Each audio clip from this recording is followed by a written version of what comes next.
میں اپنے اللہ کو گواہ بنا کے کہہ رہا ہوں کہ میں نے پوری کوشش کی ہے اور میرا اللہ انشاءاللہ اس بات کا گواہ رہے گا. مجھے بہت سارے لوگوں نے کہا تو یہ نہ کر, تو کوشش نہ کر. پاکستان سے باہر جانے کے اور بھی بے شمار رستے ہیں اور لوگ جاتے ہیں. مجھے لوگوں نے بڑی الٹی پٹیاں پڑھائی, بہت ساری باتیں میرے ساتھ کی, لیکن مجھے حج کے لیے جانا ہے. مجھے اس ملک کو نہیں چھوڑنا. سب لوگ جانتے ہیں کہ میں اس ملک کو کبھی نہیں چھوڑ کے جاؤں گا. میں اس ملک میں رہنا چاہتا ہوں, لیکن میں زندہ بھی رہنا چاہتا ہوں اور آزاد بھی رہنا چاہتا ہوں. بار بار پکڑ کے اندر ڈال دیتے ہیں, بار بار مجھے کبھی غائب کر دیتے ہیں, کبھی مقدمات درج کر دیتے ہیں. درجنوں مقدمات میرے اوپر بار بار درج کیے گئے. میں نے پچھلے 1.5-2 مہینے بڑی تکلیف میں گزارے ہیں. میں 2022 میں حج پہ جانا چاہتا تھا, مجھے گرفتار کر لیا گیا. یہ احرام میں نے 2022 میں پہننا تھا, پھر 2023 میں نے یہ احرام پہننا تھا تو مجھے اغوا کر لیا گیا. اور میں جہاں پہ تھا ان لوگوں کو میں نے کہا, میں نے ٹکرے مار مار کے کہا کہ میں نے حج پہ جانا ہے. انہوں نے کہا جی اس سال آپ نہیں جا سکتے, آپ اگلے سال چلے جائیے گا. تو میں نے اس سال کی نیت کی. اب اس سال میں نے حج پہ جانا تھا. 2 مہینے میں نے بڑی تکلیف میں گزارے, کبھی ایک دفتر میں, کبھی دوسرے دفتر میں, کبھی تیسرے دفتر میں. تمام نظام کے میں نے دروازے کھٹکھٹائے اور ہر ایک کو میں نے بتایا کہ میں حج پہ جانا چاہتا ہوں, میری اور کوئی نیت نہیں ہے. اور اس کے بعد پھر میں ہائی کورٹ گیا. پھر جو کچھ میرے ساتھ ہوا وہ آپ سب جانتے ہیں. اور فائنلی مجھے حج پہ جانے کی یہ آخری ایک فلائٹ ہے, میں اس کو مس نہیں کر سکتا.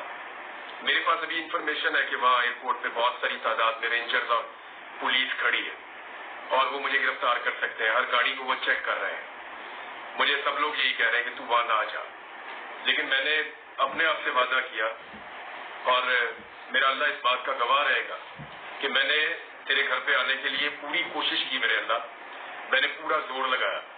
میں نے اپنے آپ کو گرفتاری کے خطرے میں بھی ڈالا. اب پتہ نہیں وہاں مجھے گرفتار کرتے ہیں, غائب کرتے ہیں, کیا کرتے ہیں میرے ساتھ, میں نہیں جانتا ہوں. لیکن میں ایئرپورٹ جا رہا ہوں اور صرف حج کی نیت سے جا رہا ہوں. میں حج کر کے واپس آؤں گا, کیونکہ میں نے عدالت کو یہ بولا ہے کہ اگلے مہینے کی 8 تاریخ کو جو عدالت میں پیشی ہوگی اس میں میں آگے پیش ہوں گا. میں نے آج تک کسی عدالت کی کوئی ایک پیشی بھی مس نہیں کی. قانون کی آج تک ایک بھی خلاف ورزی نہیں کی.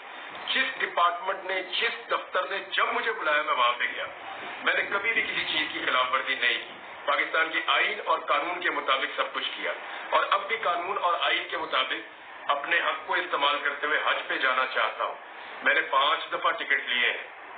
یہ 5ویں مرتبہ میں ٹکٹ لے رہا ہوں. یہ تو ریفنڈ بھی نہیں ہوتا حج کا ٹکٹ. اور میں نے اپنی فیملی کو بھی باہر سے بلایا حج پہ جانے کے لیے اور وہ ایئرپورٹ پہ کھڑے میرا انتظار کر رہے ہیں. تو میں جا رہا ہوں جی حج کے لیے. آپ سب سے درخواست ہے کہ اگر یہ ویڈیو آپ تب دیکھیں گے جب مجھے نہیں جانے دیں گے یا مجھے پکڑ دیں گے یا مجھے روک دیں گے, تو آپ خود فیصلہ کر لیں کہ اس ملک میں کیا نظام چل رہا ہے. اور مجھے روکنے والے ایک بات یاد رکھیں, مجھے پتا ہے مجھے کون روک رہا ہے, وہ صرف ایک بات یاد رکھیں اور قرآن پاک میں جا کر پڑھیں کہ جو لوگ بیت اللہ سے روکتے ہیں ان کے لیے میرے رب کا کیا حکم ہے. یہ زندگی تو گزر جانی ہے, تھوڑی سی اور باقی ہے.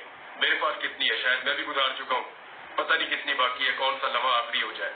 اس سال اس لیے کوشش کر رہا ہوں, پتہ نہیں اگلا سال نصیب بھی ہوتا ہے یا نہیں ہوتا زندگی میں. لیکن ایک بات بتا دیتا ہوں, ہمیشہ زندہ کسی نے نہیں رہنا. یہ ساری چیزوں کا ہمیں حساب دینا پڑے گا جا کے. تو میں اپنے اللہ کو گواہ بنا کے میں نے جو وعدہ کیا تھا میں پورا کر رہا ہوں اور میرا اللہ انشاءاللہ گواہ رہے گا کہ یا اللہ میں حج کے لیے جا رہا ہوں, تیری عبادت کے لیے جا رہا ہوں, میری مدد کر. بہت شکریہ.